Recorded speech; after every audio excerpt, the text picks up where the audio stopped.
It's midday. Good afternoon. Welcome to the bulletin from the News Hub here at Adisawe Kanda in Accra. We are live on Facebook, TV3 Ghana, on DSTV channel 279, across all our other social media platforms. Top of our bulletin this afternoon.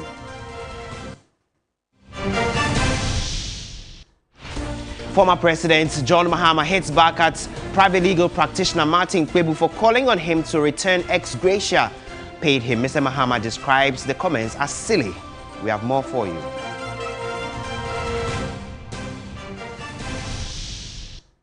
Also this afternoon, Volta Regional Minister says the Volta region will leverage on hosting the 66th independence celebrations to boost development there. All is set for the event for tomorrow. And on the foreign front, China sets modest growth targets of about 5% as National People's Congress, which is China's parliament, opens session.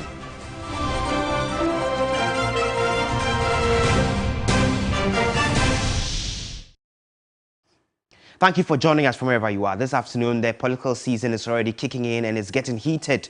Former President John Mahama has taken a swipe at critics who have, in the last few hours, described his decision to scrap the ex gratia as insincere and a mere rhetoric. Some have already been calling on the former president to return all the ex gratia paid him to show his commitment to scrapping the payments when elected into office sometime in 2025. But Mr. Mahama has described such calls as silly. We'll hear from him shortly. But first, let's hear what private legal practitioner Martin Kpebu, who was on Key Point sometime yesterday, said about the return of the ex gratia. He's not saying he should return his... Your mama should return his ex gratia. Yes, it's a good example. He should. Look, because look, let's speak plainly. We are not kids. I mean, I'm not in a court of law. Mr. Mahama made money whilst as president. Okay? So he should look within himself and say, look, you know what? I will return this. Return it. Because I think the national elections they are going to do, and there are hundreds of millions of dollars. Where does it come from? They made money. So the ex gratia is small. So just say, you know what, people? I've grown older. I think I've become wiser. Here, I'm returning the money. That ex gratia. You should return it. It's a good thing because, you see, Alfred, let me speak. You see, if we don't speak plainly and we just want to say law, where is the evidence, we'll never make progress because corruption is not done openly. So the point I'm making is that, look, Mr. Mahama, you know Dan Kweku Yeboah of Peace FM. I think he's the lead campaigner for Mr. Mahama to return his ex gratia. When I looked at it, I said, yes, it makes sense because, look, Mr. Mahama should do introspection and see that, yes, let me return it as a sign of what? This good faith. That, yes, once I've returned this money, that's it. I'm committed. And then number two, the amendments. He should put them in writing. Also, he said they will do far-reaching constitutional amendments, including Article 71. Excellent. We agree. He's done well. But let's put all in writing, signed by him. So a letter addressed to the people of Ghana that these are the constitutional amendments he will be, what do you call it, championing. And signed by him. We don't want it in a party manifesto. You heard the private legal practitioner Martin Kpebu speaking extensively on Key Points here on TV3. You can find that clip and the other stories on social media and 3news.com. But let's cross over to the Volta region. My colleague Eric Mawina Egbeta has been stationed there since Thursday. He's also been monitoring the campaign trail of former President John Mahama, one of which stops he made the comments taking a swipe at private legal practitioner Martin Kpebu. Mawina, tell us, what was the context of Mr. Mahama's jab at Martin Kpebu?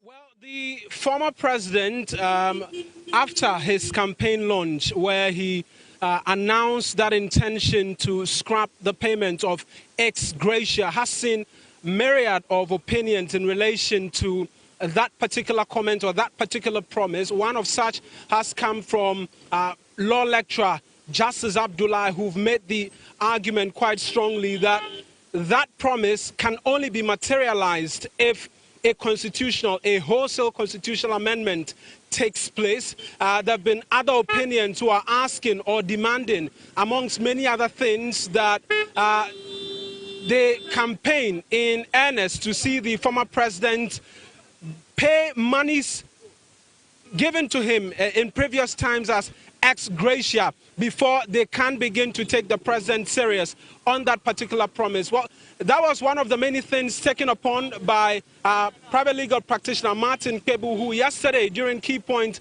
was very strong that the president will have to refund all of the monies paid in. Mr. Mahama has not taken kindly to those comments. Yesterday, when he rounded up campaigning at Ketu South as part of his last day of campaigning to have the NDC vote for him as the next flag bearer, stated that these individuals who are offering different opinions need to state their position. He says that he wants to scrap ex gratia when he assumes office come 2025. What is their position? And a law that will come into being in 2025 cannot have retrospective effects. As such, they need to state their position. Otherwise, all other commentary is silly, really. Let's take a listen to what the former president said categorically. There's something they call ex gratia. Some years back, it was cancelled for the rest of workers. They don't take any, they are not giving any ex gratia. But somehow, ex gratia continues to be paid to this small segment of people, Article 71. And so we said the disparity is not fair. And so I said categorically that when we come into office, we will cancel ex gratia for the executives, because the president is in charge of the executives, so he can cancel it for the executives. But then you have to persuade the other arms of government to see that there's no fairness in continuing to pay yourselves ex gratia when the ordinary worker does not receive it. Because you are the leaders. You must show by example. If the economy is in crisis, why should we continue to take ex gratia when the rest of the public and civil service don't take it? And so I said categorically that we will cancel ex gratia. And then somebody who should know better, a lawyer, he said, oh, then I should refund all the ex gratia we took before, to show Ghanaians that yes, we are serious about cancelling it. He does not even know the principle in our constitution that says that you cannot pass retroactive legislation. If you pass legislation today, it does not affect what happened in the past. And what he says is a bit silly, because it's like saying that because we've introduced free SHS, all of us should go and get a refund of our school fees that we paid in the past. That is how silly what he's saying is. And so they should state what their position is. Are they in favor of ex gratia, or they agree with us that we'll cancel it? We are saying 2025, when we come, we will cancel ex gratia. So John Mahama there on the campaign trail somewhere in the Volta region. Eric, Marina Egbeta is still with us. But Marina, beyond the ex gratia conversation, Mr. Mahama has been speaking about some other topical subjects. Tell us more.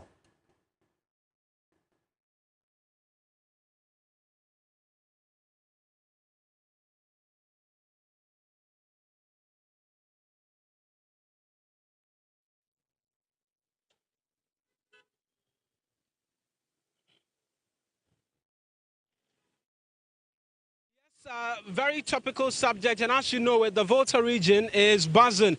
In a few days, or a few hours rather, I should say, the Independence Day celebration will kick off here. But Mr. Mahama has been speaking in relation to that, and also the shortage of vaccines here in the country, critical vaccines for children, immunization against the 6 killer diseases, as you know it. He's made the case that if you look at all of the development in the country in the last few years, it's the first time in the history of the Fourth Republic where critical vaccines against the 6 killer diseases for children is not available. He asks the question how that is not available and alludes that to the mismanagement by the current administration. Then he goes on to question then what really is the basis for the government wanting to celebrate the Independence Day here in Ho? Why don't they save up all of the monies and use these monies in procuring vaccines to ensure that the kids don't suffer as a result of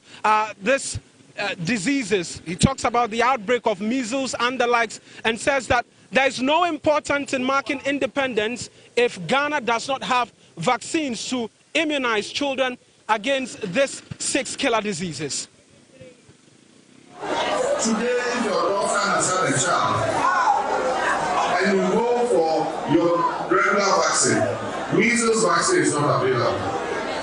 Measles that we have controlled. Today, measles is breaking out in various places in Ghana because the vaccine is not there. Look at polio. That used to cripple our children and put them in wheelchairs. We were working to end polio. Vaccines, if they are short, then it means that we're going to have polio breaking out again. What kind of government is this? At least if you can't pay contractors, if you can't do anything, I commend you. At least for the babies of this country, the president and Flagstaff House sacrifice and find all the vaccines so that every Ghanaian child can have their vaccinations. For the first time in the history of the Fourth Republic since 1992, today we are short of some of the childhood vaccines. And then I was coming from home at Aklu. They are cleaning the place. They brought military vehicles. They are coming to London Airport. They are coming to celebrate Independence Day. Independence Day for who? For the pensioners or for the babies? The babies who can't get injections. You are celebrating Independence Day. That money you are using to celebrate Independence Day, you could have used to buy vaccines for our children. Former President John Mahama there, and he's not the only individual who has called for a redirection of funds that are initially supposed to be for the 66th Independence Day celebrations to other profitable uses, but there are other individuals who are also calling for this. But Volta Regional Minister Dr. Archibald Letcher says the region will realize some benefits as part of hosting the 66th Independence Day celebrations. Speaking to TV3, the minister said assemblies have taken up the mandate to secure lands for the production of rice, which has the potential to help eradicate poverty and youth unemployment in the region. We are sort of looking for land. I mean, all assemblies, all DCs have been asked to provide land banks so that some investors are coming to do massive rice production. And it's not only producing the rice, also processing to the finished product. So we having some rice mills, AGL and on the Dakuru Road. Senor Jose's place there is a rice mill together with maize. They also process maize and rice. And then we are having a very big mill being done by an Indian investor in Adidome. We have several investors doing rice cultivation, cassava cultivation. In the North Town, there's somebody who is doing sugar cane. He wants to put up a sugar factory. So he brought the sugar cane seedlings. We are supporting him to do that. And others are also coming to do cassava processing. So we have some people who have come already. We have a young man from the States, Ghanaian, who is doing ginger, is doing cashew, and processing cashew, ginger, chili, and onions for supermarkets in the US and Europe, and also supermarkets in Accra. So we have people who have come in already. We have the largest exporter of potatoes in West Africa, in our region, at Tajebu, in the Ketu North Municipal Assembly area. So a lot is going on already, but we have room to improve because we still have a lot of unemployed youth around. We still have poverty in the system.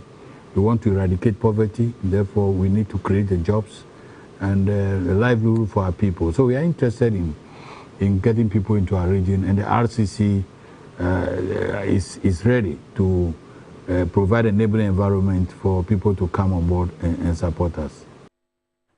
So Volta Regional Minister Dr. Joseph Archibald Letcher there. Eric Marina-Egbeta is still with me. He will wrap up for us. Eric, tell us all is set for tomorrow's event, which kicks off in a few hours.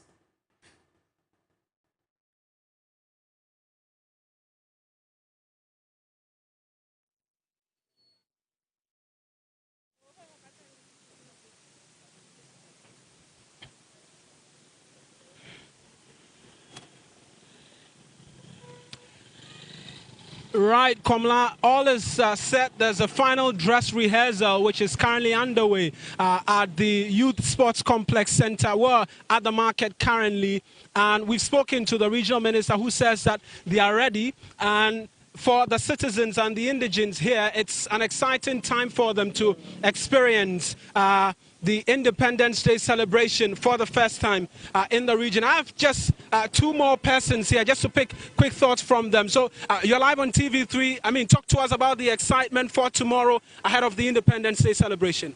Yeah, good afternoon. My name is Godwin, a native of Hobankwe, and as we are beginning to celebrate the 66th year anniversary, we are fortunate to have it in the region. And my regards to all the leaders of this country, especially the president, the ministers, the MPs, for bringing this activity to the region. We are grateful. I'm right here at the whole market area.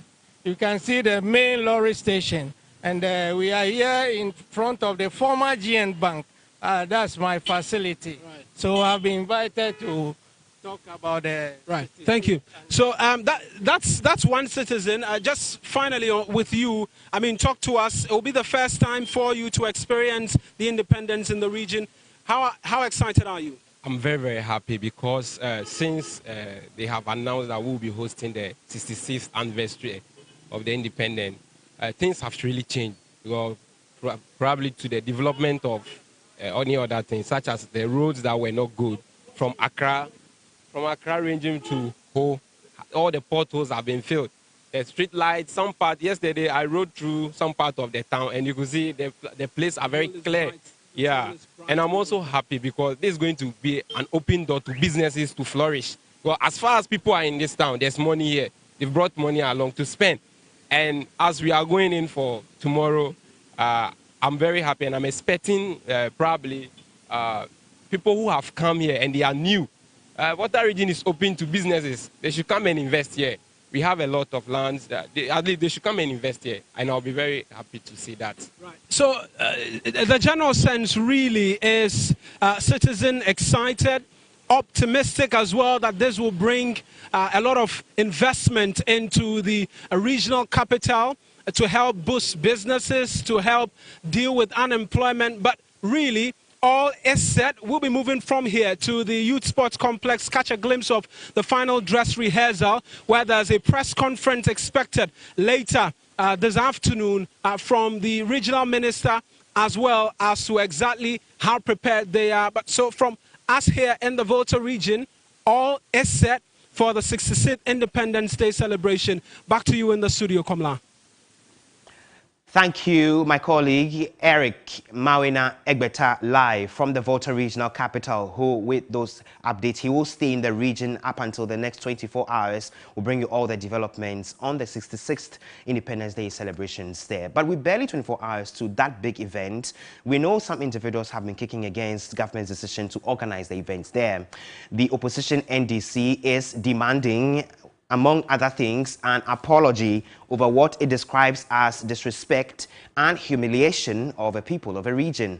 The party has been bearing its teeth as the precedent for, among others, several abandoned projects, failure to extend government's flagship programs to the region, and others. In a statement issued on Saturday, March 4, the NDC in the region made 5 demands from the government as it gears up for the celebrations. Joining us via Zoom is Secretary of the Volta Regional Branch of the NDC, James Gunu. Thank you for joining us. So these demands that you are making, exactly what are they and why now in terms of timing? James Gunu, if you can hear me, I'm asking what demands are these and why now making these demands when the event is just a few hours away? Yeah, thank you very much. We know that His Excellency will be in the region, and we are also aware that a number of dignitaries will be using the airport built by His Excellency John Dramani Mahama. And we also know in recent history the kind of treatment that the good people of Volta region have went through under this regime. And then we also know the development challenges in the region. So we want the president to use this platform to first of all apologize to the good people of the region for the kind of humiliation that we went through in 2020 when we were doing the voter registration exercise and then the Ghana card registration. A lot of security personnel were deployed into the region, preventing people from registering to exercise their franchise during the 2020 election. Even on the day of election, number of people could not find their names in the register when they were even holding a voter's card, voter's ID card. They were holding these, they went to the police stations, their name could not be found. The same thing happened to the current Director of Communication for the MPP, Mr. Richard Ahiagba. He also went to a polling station. His name was not found in the register. He was holding the voter's ID card, but he was allowed to vote. You know, the presiding officers over there used pen to write his name, and he was allowed to vote. So we want to remind His Excellency the President that yes, one, what we went through, we are not happy with it. Now that you are here, kindly say something to the good people of the region. We also lost number of lives in Techima South. You must use the occasion to make statements about this, because the theme for the celebration is our unity, our strength, our purpose. So if you want unity, if you want the country to be strengthened, if you want us to have a common purpose, this is the right time to demonstrate it. All right. And Mr. James Gunu, not to cut you short, beyond this, I also understand that you're also asking of the president to ensure the extension of flagship programs to the region. Is that to say that in the last 6 years of the administration, no flagship program, be it the warehouse per district or the factory per district, hasn't reached the constituency? One district, one factory, one district, one warehouse, then $1 million per constituency every year. If you even do the calculation, the minimum you get, because it got to a point they were saying not $1 million dollars, but rather 1 million cedi or $1 million equivalent. So we have done the calculation based on 1 million Ghana cedis. That's okay. For 7 years now, all the 18 districts have not benefited from this. They've not received this fund. And if you calculate it, it's 126 million. This 126 million Ghana cedis should be released to the Assembly. We recently cited a wireless message from the Voter Regional Coordinating Council asking the district assemblies to cover 360 million Ghana cedis, 360,000 Ghana cedis, to as their contribution towards the celebration of the 66th Independence Day anniversary in the region. And we thought that this money could be channeled into a better venture to reduce poverty in the region. Thank you, James Gunu. We will leave it here. We'll have an extensive conversation on this in the coming hours. James Gunu is the General Secretary of a Voter Regional Branch of the NDC speaking to us. Let's still stay on politics, but this time with the People's National Convention, because it says an Accra High Court has promised to ensure a speedy trial of a case involving some disgruntled members in the party to enable the party organize its internal elections. At a media briefing in Accra attended by national executives, the party said the reorganization of the PNC will climax with the election of national executives and the flag bearer this year. The PNC as a party is quite robust and resolute with a mass following and can never be run down by a few disgruntled members whose egos and parochial interests are inimical to the growth and survival of the party. The party has been put in the capable and safe hands of two distinguished, hard-working, dedicated and committed former members of parliament who continue to bring honor to the party. Honorable David Apasara and Honorable Moses Daniba, as leader and chairman of the party respectively, have sacrificed all that there is to sacrifice in order to keep the PNC alive to date. We therefore call on the membership of the PNC across the country as well as the general public to disregard the incessant attempts by Ms. Janet Nabila to run down these honorable men and by extension the good image of the PNC to satisfy her inordinate desire to be the General Secretary of the noble PNC. As such, any statement, order, directive, or decision coming from her is illegitimate, unapproved, and illegal, and must therefore be treated with all the contempt deserved.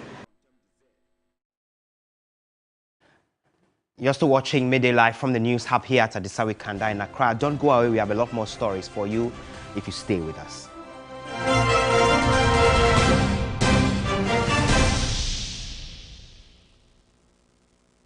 Media, in collaboration with PB Entertainment, presents Boko Haram. A married man having an affair? Guys, it was just a mistake. Oh, to hell with you and your mistake. Please, would you like to eat now or you eat later? I'll eat later. Is she the one? She's the one. You should have told us. You are only human. So this one stays between the three of us. It will not get anyone. You have done the brotherhood proud. My husband? Your husband is cheating with the National Service person. And my heart is broken. Hello? It was a mistake. It's showing at the National Theatre on Saturday, March 11th at 4 p.m. and 8 p.m. Ticket is a cool 100 Ghana cedi. Dial star 447 star 1096 hash to purchase your tickets via mobile money across all networks or call 0506 780 720. Sponsors Cartel Group, Tanfreds and Logistics, Avenue Condoms.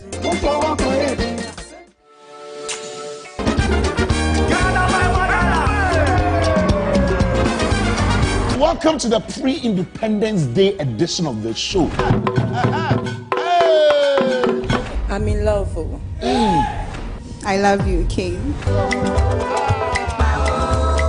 I'm in. I'm not going anywhere. Okay. He's mine. Taking him home today. That's right. I am a thief and I'm here to steal your heart. Sir, competition is tight. Yes. You know I'm a presenter and always we need a designer. That's right. And he can't go and design for upcoming. Where incomings are they? Date Rush shows every Sunday at 8 p.m. on TV3. Don't miss it. Date Rush is sponsored by Rush Energy Drink, Airtel Tigo, Sense Body Spray, Duffy's Health and Beauty, Pepsodent Herbal, Geisha, Obuasi Bitters, Remy Spices, Give Us Herbal Mixture, Carnival Strawberry, Forever Clear, Acne Control Range and Multi-Fruit Set.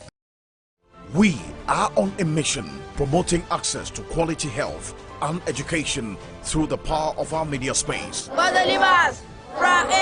Since 2014, we have made great impact. TV3 mission now drives Ghana's quest to break barriers and provide access to inclusive and quality girls' education, together with women's maternal health services. Our mission to address the needs of the socially excluded has won the admiration of many. Indeed, TV3 Mission gets you the results. Mission is live on TV3 News 360 every Saturday and Sunday. Supported by Star Ghana Foundation, with thanks to Foreign Commonwealth and Development Office.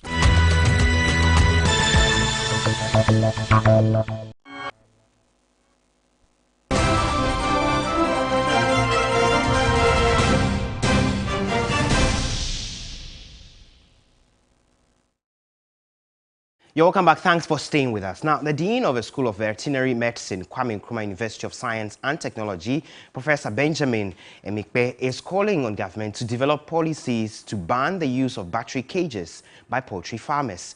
He says by banning these battery cages, millions of chickens will experience less suffering to improve productivity.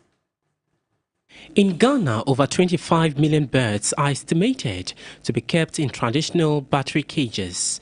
Chickens kept in traditional battery cages are said to have limited space to live, which affect their growth. Caged laying hens are said to be among the most intensively confined animals in agribusiness. They are also said to suffer from being denied many natural behaviors like nesting, perching and dust bathing, which are seen by veterinarians as critical for their welfare. For farmers to make gains and increase productivity, veterinary experts want the government of Ghana to ban battery cages. Emergency preparing is situated in the School of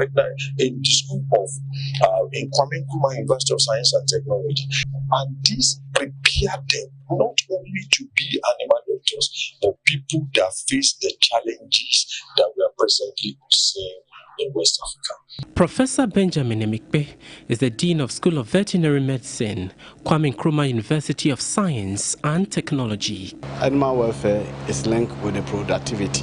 When you are keeping animals and you are careful about whatever you do, the steps you take to rear the animals, it increased their productivities. The Regional Veterinary Office of Ministry of Food and Agriculture, Dr. Joseph Kofi Asu, said they have begun educating farmers to adopt best practices. We are looking to call on the government to ban cages in Ghana. This is very important. Let's do some more stories now. The Presidential Advisor on Health, Dr. Anthony Nsiah-Sarr, says Ghana is ready to pass a legislation on organ donation and transplant. Speaking at the first inaugural cornea transplant summit in Ghana, he reiterated that regulations will provide a safe and fair system for allocation, distribution and transplant of donated organs. Corneal blindness is one of the eye diseases the public is not well informed about. According to Ghana's Blind Survey, it is estimated that 26,000 people are blind due to corneal disease, and these individuals are usually children and people in their productive stages of life. Corneal blindness can be corrected through corneal transplant.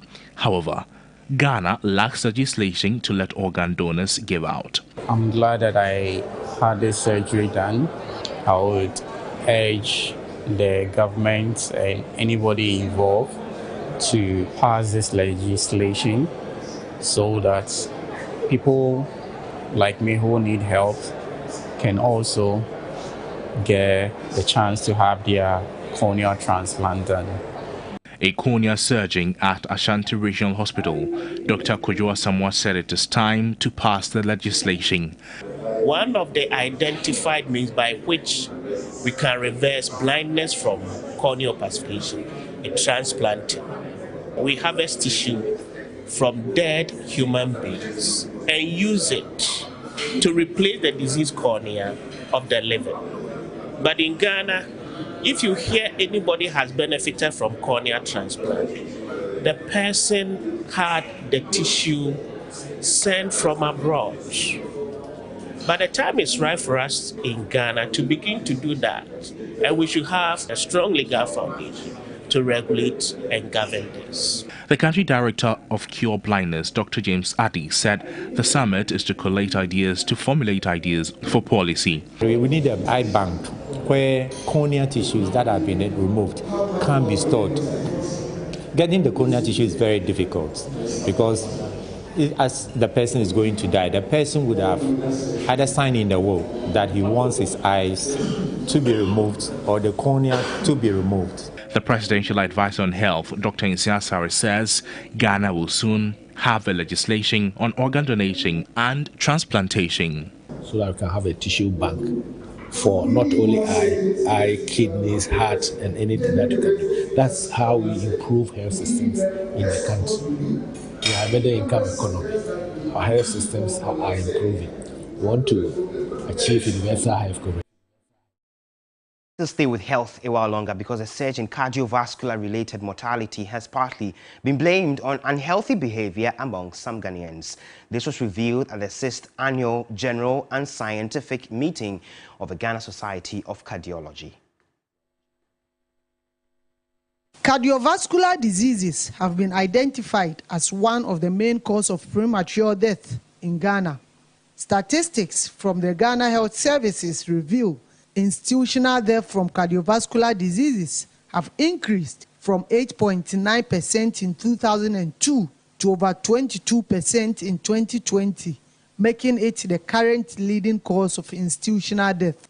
More worrying is the fact that more men die from cardiovascular disease than women. At the 5th Annual General and Scientific Meeting of the Ghana Society of Cardiology, the health practitioners sought to understand the correlation between gender and cardiovascular health. Because of better health-seeking behavior of women compared to men, women are more likely to detect cardiovascular disease risk factors, comply with treatment recommendations, and thereby delay the development of cardiovascular disease at an older age than men. In addition, women have delayed onset of cardiovascular disease because of hormonal changes. In spite of this, symptoms and signs of cardiovascular disease in women may be non-specific, which is likely to pose challenges for early diagnosis and intervention. President of the Ghana Society of Cardiology, Dr. Alfred Doku, entreated the public to constantly check their BP level. If you look at the national data, the first and the second causes of death, that's strokes and heart disease, are the leading causes of death. So globally, regionally, and nationally, cardiovascular disease is the main cause of death. And it's worrying because hypertension is the main cause, and this hypertension is preventable. You can detect it early and link to care, and that will prevent the stroke from or heart disease from occurring. The two-day meeting brought together health practitioners and stakeholders to deliberate and find a solution to the increasing cardiovascular-related death. It was themed Gender and Cardiovascular Health. The West African Center for Cell Biology of Infectious Pathogens, WACBIP, is proposing a mandatory genetic counseling and screening as a core component of antenatal care targeting sickle cells and hearing impairment. The center has also launched the manual on hearing impairment to guide both the public and caregivers on signs, symptoms, and care. Hearing impairment can happen anytime during one's life, from before birth to adulthood. A little close to 200,000 Ghanaians are suffering from various forms of hearing conditions. 20% of all hearing cases in Ghana cannot be explained, and 60% of the remaining 80% can be related to genetics, while the remaining 20% are attributable to environmental causes. About 1 out of 2 cases of hearing impairment in babies is due to genetic causes. You need to be taken through the counseling to be prepared to accept whatever findings that may come from the genetic screening that you are going to do. So it has become important that government thinks about this approach so that people are aware of, and so we believe that when this happens, it will help to a large extent to reduce the cases of genetic-related hearing loss. There are also several things in the environment that can cause hearing loss. Sometimes both genes and environment work together to cause hearing impairment. Measles, CSM, and then other conditions. These are the environmental factors, okay? These ones are caused by other factors. And then we think that if we submit ourselves to genetic counseling and then genetic screening, we can bring this figure down to a barest minimum. The West African Center for Cell Biology of Infectious Pathogens resource guide provides hearing impaired and individuals, families and other members of the public with basic information and contact details of different organizations, schools and other facilities that offer supportive and assistive services to the deaf community in Ghana. The center has also developed docudrama to help in shaping public understanding of the hearing impaired situations.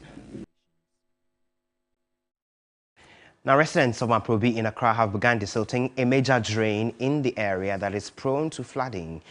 Assemblyman for the area, Joseph Adute, says with the announcement of Lassa fever in Ghana, it has become imperative to keep the community clean.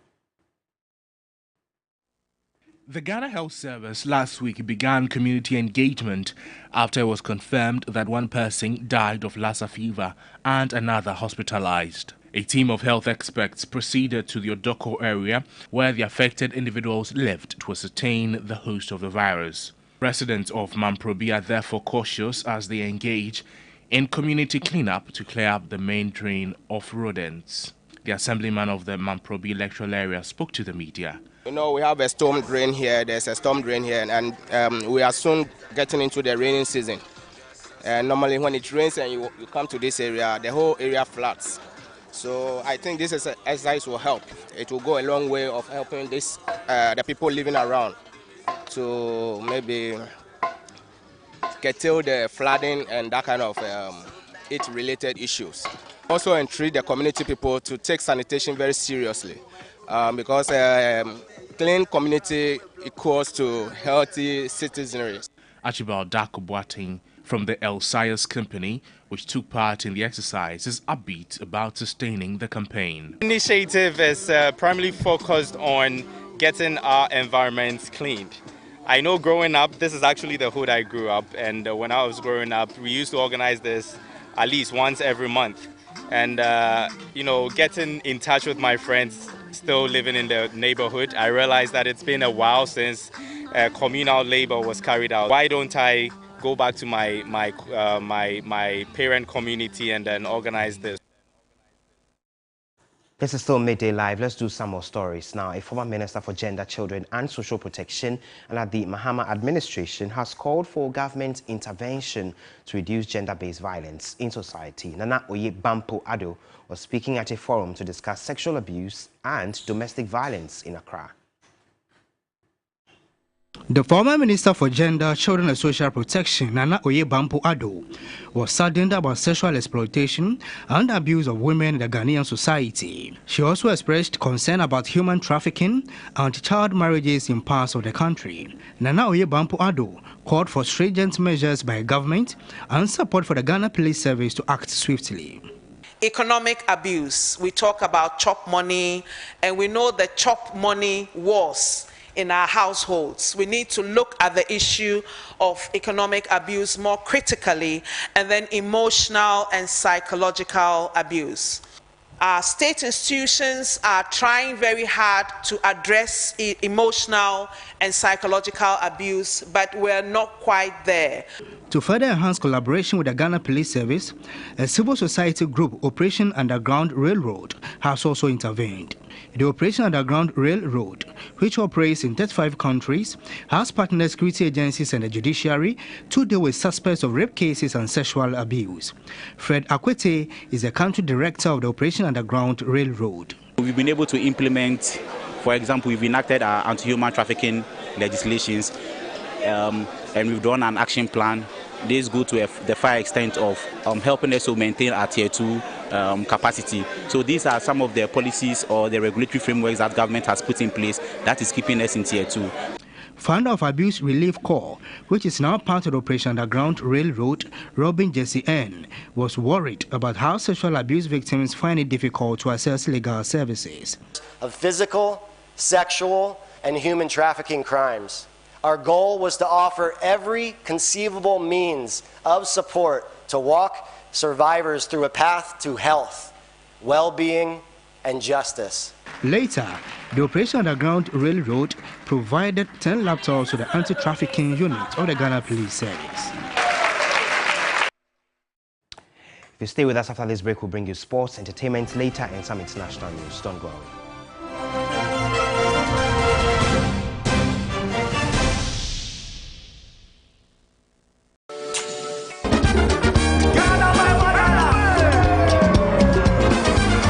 Welcome to the pre-Independence Day edition of the show.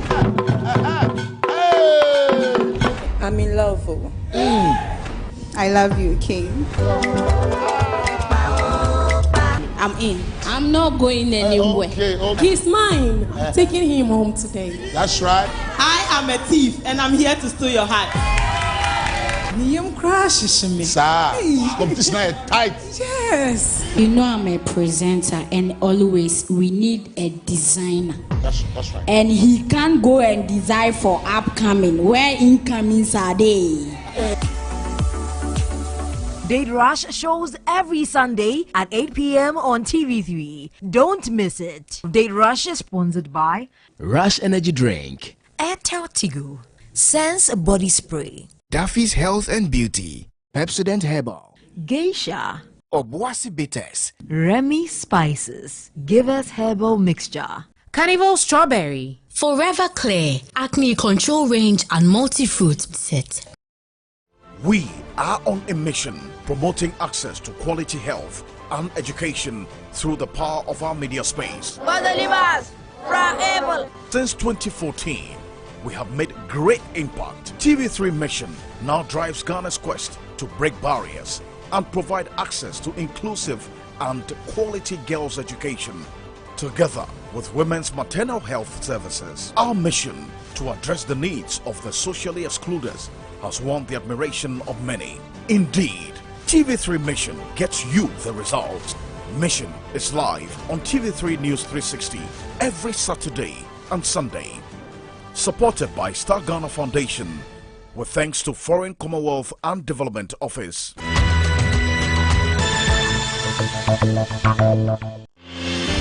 Commercial sex work is illegal in Ghana, but it persists, and not even its illegality and the dangers of the trade would stop some from daring even more for extra cash.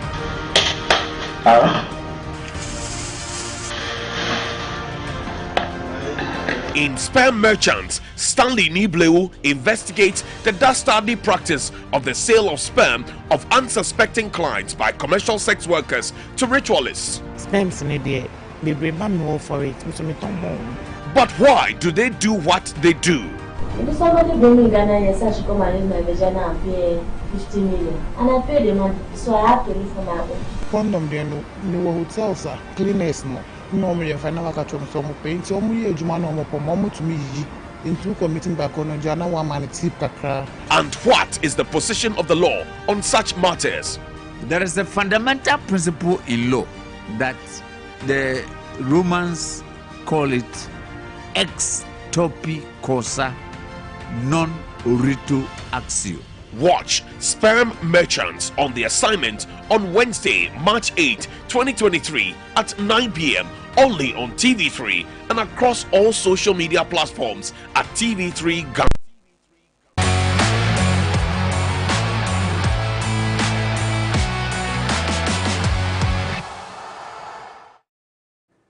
It's time for sports here on Meda Live. My name is Kelvin Owusu-Ansah. Hatofok and Asante Kotoko face-off this afternoon at the Accra Sports Stadium in the Ghana Premier League.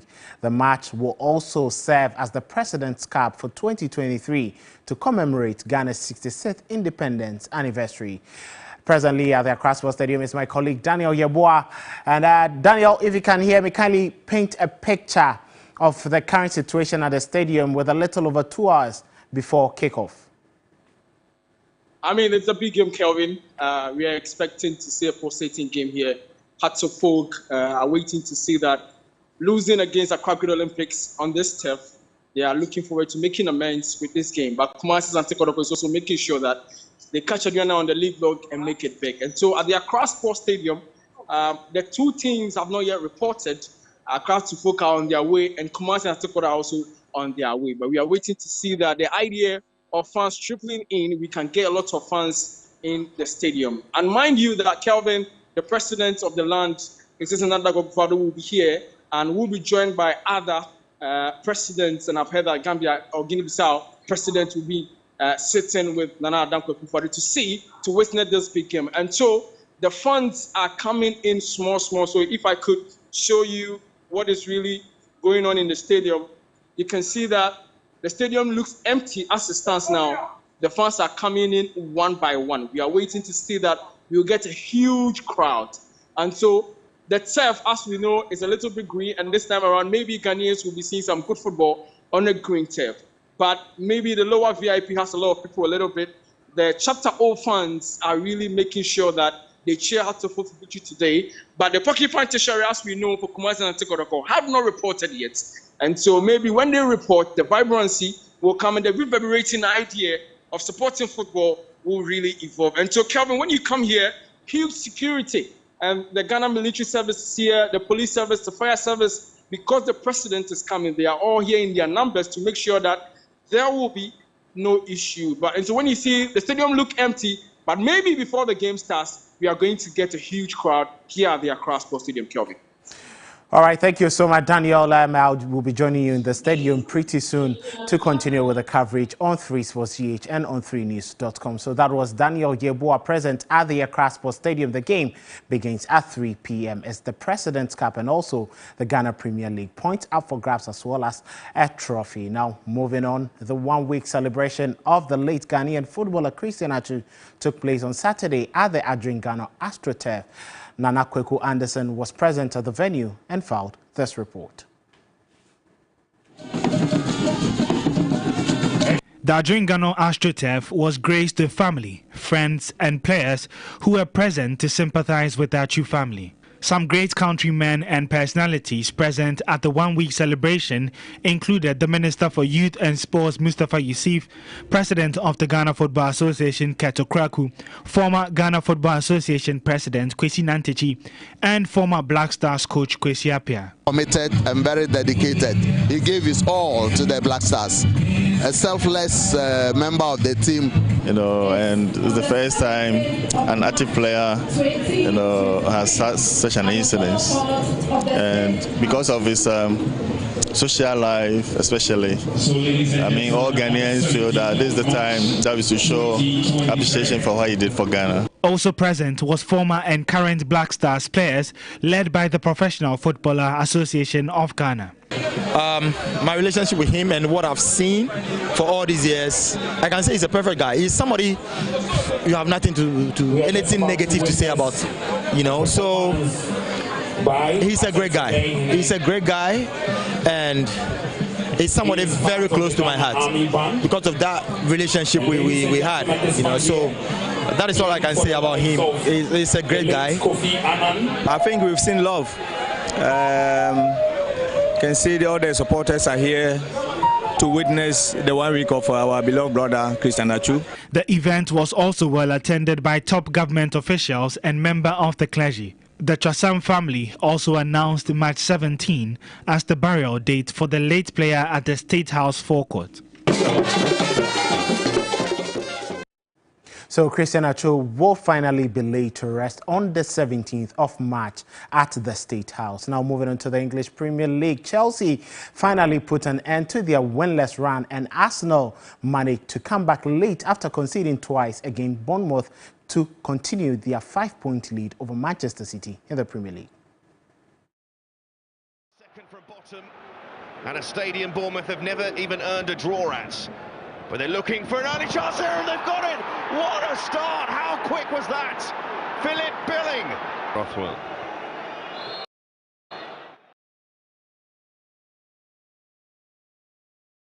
Backline. Rothwell with the corner. Ah, it's 2-0!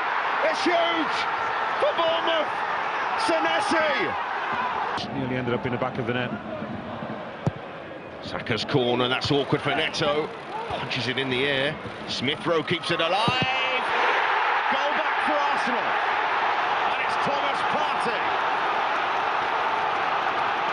They strike straight back the Gunners. And it's 2-1 now to Bournemouth.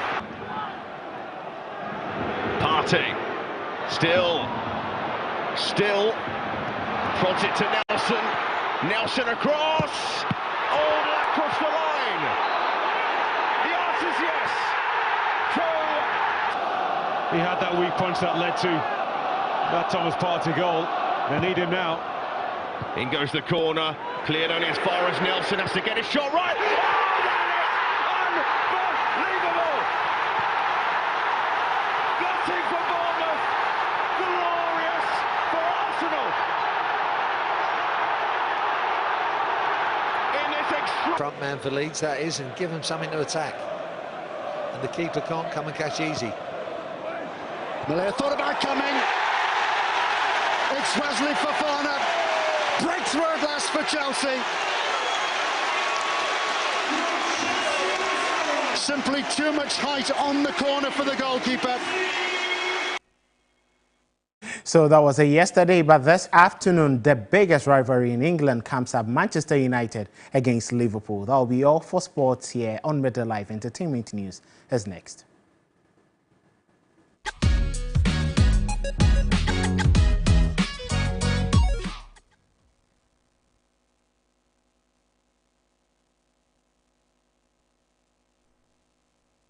In entertainment this afternoon, the much anticipated food event 3FM's Gobe Festival lived up to expectation as hundreds of folks converged on the Accra Mall area to experience one of the Ghana's delicacies, that's beans and plantain, popularly known as Gobe. To organizers, the event will be an annual one to help in the promotion of individuals to eat Ghana and feel Ghana.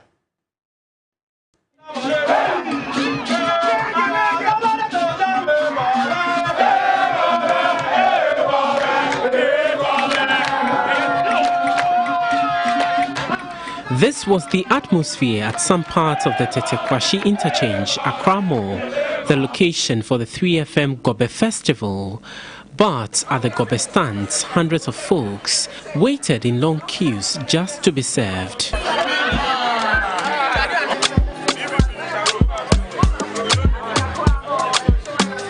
Beans and plantain, popularly known as Gobe, was served hot. How do you call this mixture? This is Gobelogy. Gobelogy? Yes. This is Gobe degree. So you are studying? Yes, I'm studying Gobe here.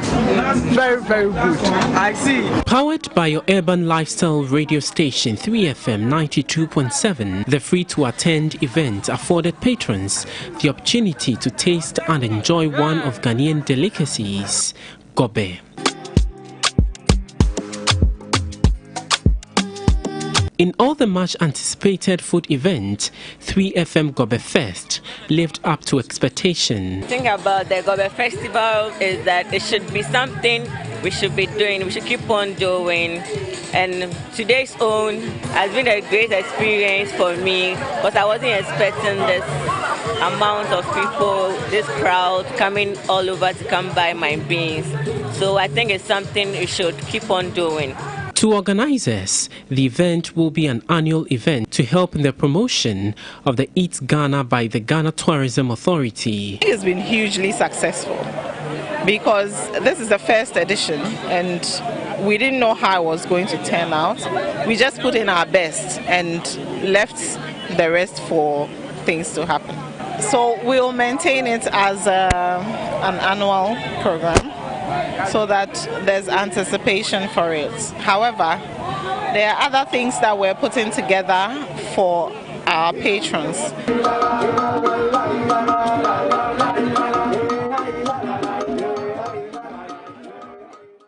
And special thanks to all of you for making the event a success. Let's meet again next year for another edition of a 3FM Gobe Festival. Time now for international news. China's National People's Congress has kicked off its annual parliamentary session, announcing a modest target for economic growth of about 5%. The session, which begins in Beijing on Sunday, is also set to hand President Xi Jinping a third term in office and implement the biggest government shake-up in a decade. Outgoing Premier Li Keqiang opened the meeting, reading out a work report that said it was essential to prioritize economic stability and set a goal of economic growth at around 5%, one of the country's lowest in decades.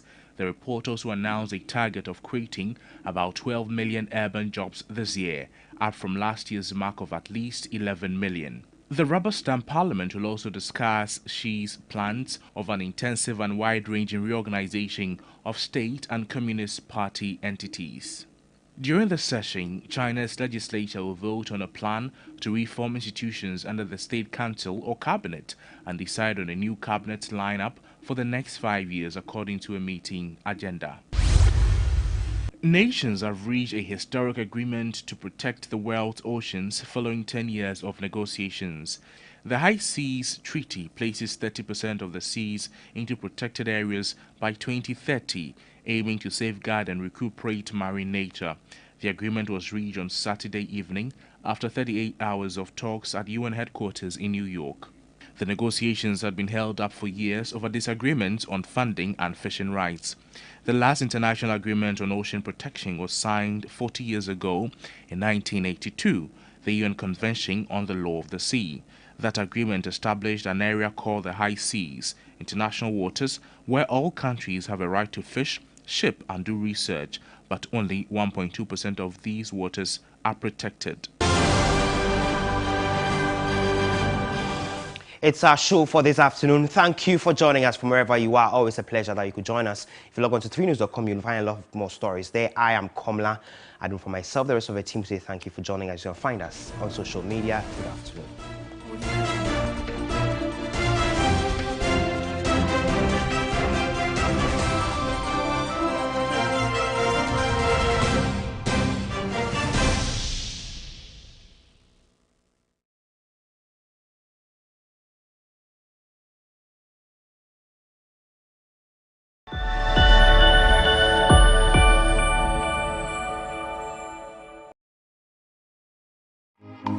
Mark your calendars and invite a friend to the second edition of Walk for Life, a health and fitness walk powered by Net36 Vista. We are inviting everyone to this fun-packed exercise for a healthy lifestyle. This year's event is happening on the 18th of March at 6 a.m. Join your favorite superstars Akrobeto, Lil Wayne and Dabo as they walk with you from Ayimensa toll booth all the way to the Pediasi Lodge. Then at the finish line, our physical instructors will lead you through some aerobics while highlighting the importance of regular exercising. Don't miss the second edition of Walk for